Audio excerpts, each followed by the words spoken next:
Hi, welcome to Writing Today. My name is Matthew, and in this episode we're going to be talking about finding your writing routine.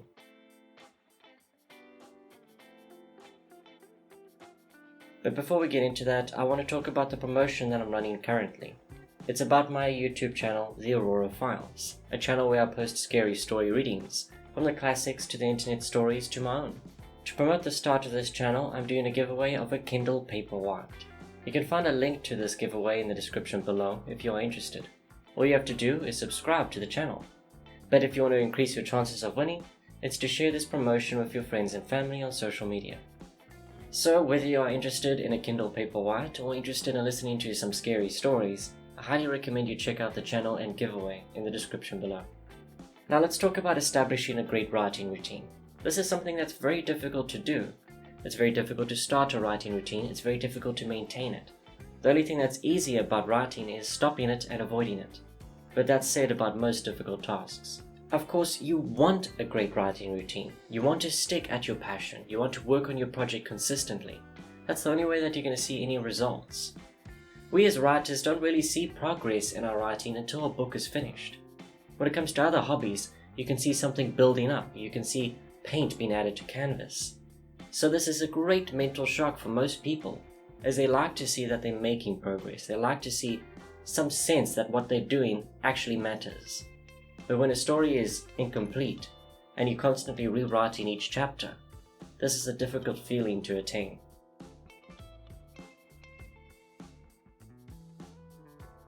Now, finding the right time of day to write is very difficult because we often have responsibilities and a job to deal with. With that in mind, we only find the time to write when we actually have free time. It's not so great though, because we might find ourselves being a morning writer who's writing in the evening.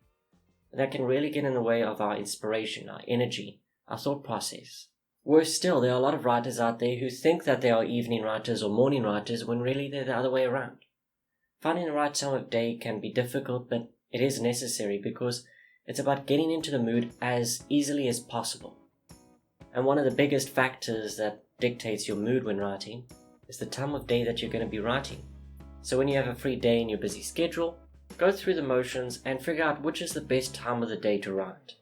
Is it straight after you wake up? Is it after breakfast? Is it during midday, afternoon, evening, into the night? It really does depend on what best suits you as a person. For me, I am most used to writing in the morning.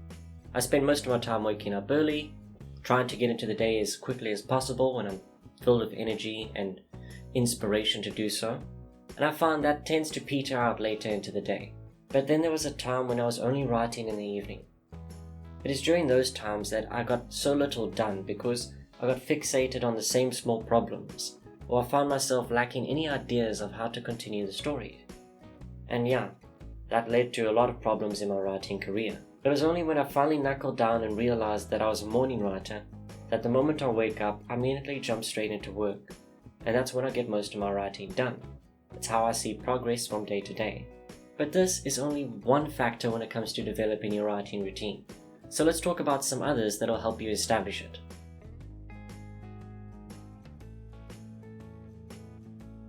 As I said, a routine is easy to slip out of, and most of the time it's because we find distractions to keep our time. For example, browsing the internet or social media. These are the most common distractions that writers face today. Of course, there are the responsibilities out there that require our attention, and there is nothing wrong with that. But you see, in figuring that out, our mind then starts to look for responsibilities and chores and other things that require our attention, but not so immediately. So that means that we spend more time looking for responsibilities than actually spending time on our hobby. Of course, that leads to us spending less time writing, and at the same time not feeling guilty about spending less time writing, by attending to other distractions that don't really need our attention at the time. There are so many crafty ways a mind can come up with to keep us from doing something that is considered work at the end of the day. You may enjoy writing when the inspiration hits, but like with most hobbies, when you don't feel like doing it, it's sometimes difficult to stick to it. That's because we let that moment of procrastination turn into months without writing.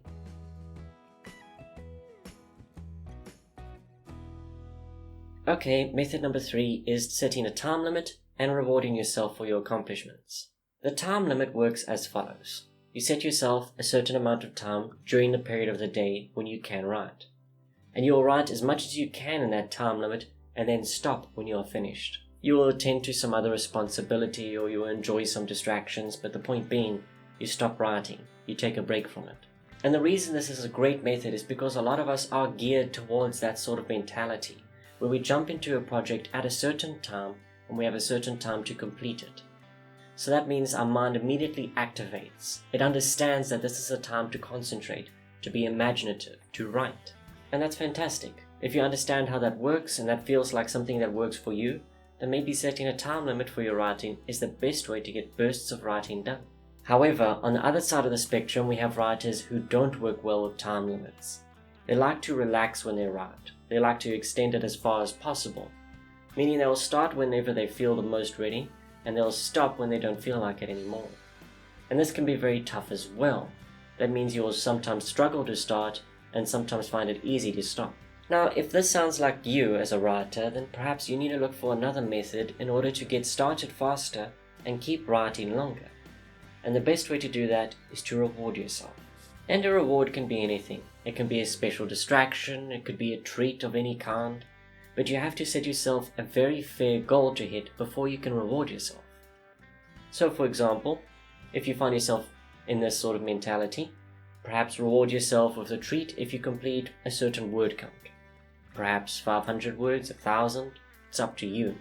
Something that you are comfortable doing on average. And that will make sure that you hit your average more often because you have a reward at the end of the process. Once you have this goal in mind and a suitable reward, you'll soon train your mind into getting into writing a bit easier because it is looking forward to the reward afterwards. At the same time, you enjoy the progress that you make as well, so it's a double bonus.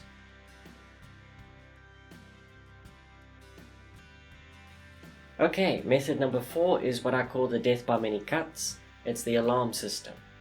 Some of us need someone that's nagging us, someone that is constantly telling us to get into writing. And sometimes that is ourselves. So the best way we can do that is constantly reminding ourselves that we need to write. Now, this is very difficult. If your mind is working against you, how do you remind yourself? Well, you set alarms. When I found myself once in a writing slump and I needed to get back into writing, I didn't want to nag anyone else to eventually nag me. So what I did instead was I set alarms on my phone throughout the day.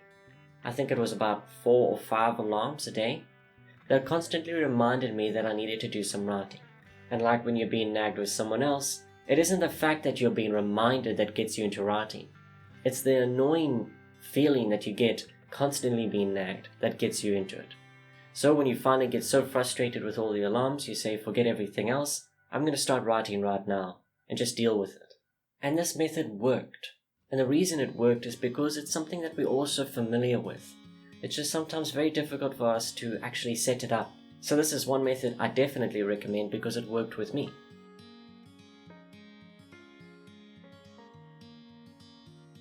Now this last method isn't one that I've actually tested out, so I can't attest to its effectiveness. But it is something that has been recommended to me by fellow writers, and that's the 20-20 method. Simply put, you write for 20 minutes and you take a 20-minute break, and you keep doing this on repeat until you've done as much as you can. The idea behind this method is to avoid burnout if you find it approaching. And this is about when you're feeling like you've been writing so many hours per day, and it's time for you to take a break, and that break often leads into you taking a longer break, days, weeks, and then months pass by. So what you need to do here is recognize that feeling approaching, start writing, after 20 minutes stop, take a break for 20 minutes, come back to writing, write another 20 minutes until you're done. Now certainly this is a method that sounds logical, it sounds like it could work, but since I haven't tried it out I can't attest to it, though there are many writers who can. The 20-20 method is often referred to as writing sprints as well, because you only have a short amount of time to write something in, and you try and do as much as possible in that small amount of time. And this again feeds back into setting yourself a time limit, but at the same time you're rewarding yourself with a break, so it's kind of like a time limit and a reward, so maybe the method will work for both sets of people. Again, can't really say, but it certainly sounds like a great method that's worth trying out.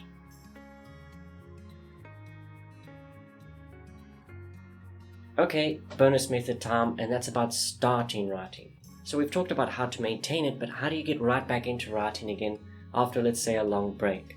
Let's say you don't feel inspired enough.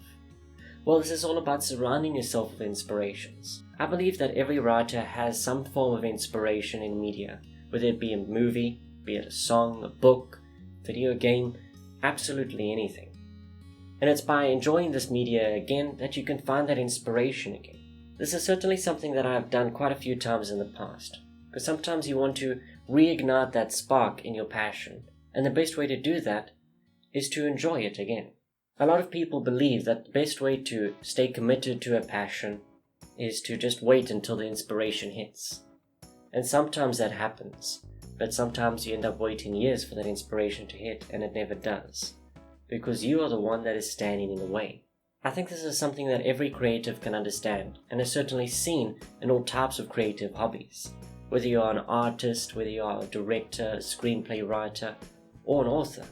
One of my inspirations that I like to revisit perhaps once every few years is a video game called Alan Wake, which is about a writer who's actually thrown into a world that is filled with so many dangers. And he suffers from writer's block, and he encounters pages of a book he doesn't remember writing, but it's certainly his writing. And the story is interesting, the world is atmospheric, and it's fantastic. But it's the video game as a whole that certainly inspired me in many ways as a writer, and certainly gives me the inspiration to start writing again whenever I play it. So finding your writing inspiration is highly recommended if you want to get back into writing. But also keep these inspirations close at hand, because I found that they are a great way to also pick up the passion that's starting to lack.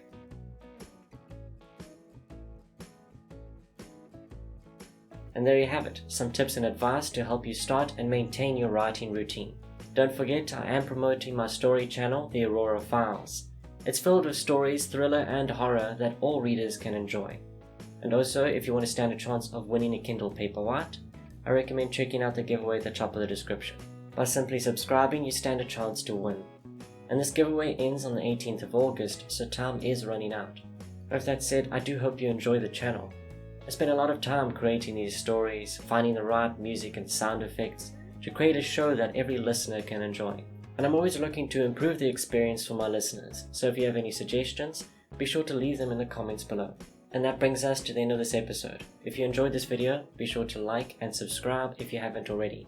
And as always, good day, good evening, and happy writing.